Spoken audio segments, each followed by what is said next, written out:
a typical mixed ability classroom setting? Come on, I would like to hear some of your ideas. Discipline. Discipline. Behavior. Disruptive behavior. Different cultures, right. I mean, all of these are problems that sprout based, yes?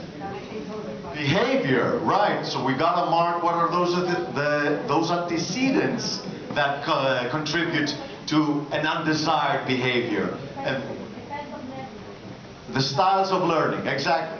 So, the truth is that not all students reach their potential because of this. So somewhere in the way they get lost, probably. Also, the ones that want to be challenged feel that they are not stretched enough, while the weaker ones feel that probably they're being quite neglected. And, of course, does it lead to? Teachers getting frustrated. For what reason? Because, I mean, apart from focusing on the skill that you want to equip your students' knowledge with, you also have to manage the classroom, as a colleague here mentioned. So, this actually creates a very, let's say, challenging environment. That's what the classroom setting is, a challenging environment. What makes a mixed ability class? Already you mentioned a couple of things, so let's have a look at a couple of more in the bulletins as they are presented here. The learning styles, as a colleague here mentioned. Sometimes the motivation. You all have students who are like, I don't like English. I'm not interested in English. I want to focus on math, let's say. Math is the only subject that I'm really interested in. Language knowledge.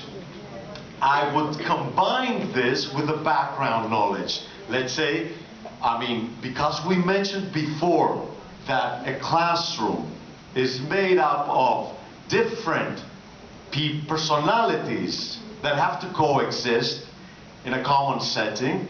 This means that some of your students might be having parents who are good with English, who know English, and can receive that extra boost at home. While on the other hand, I mean, the students who don't have the privilege of being brought up in this environment, it makes it much more difficult for them. Age or maturity, especially if you are not in a school, but in a language center, right, where students are enrolled based on the level of English. And of course, the strengths and weaknesses that can occur, that might sprout, of course, from a plethora of other reasons, those antecedents that cause these strengths and weaknesses. So, the title of it all, yes. And, I mean, let's think about it, right? There's no tailor-made lesson that can be applied to every class. I mean, each class, each teacher have their own style. So, what does it make sense? If something is applicable and works very well for one class, this does not necessarily mean that it will work exactly for another class as well.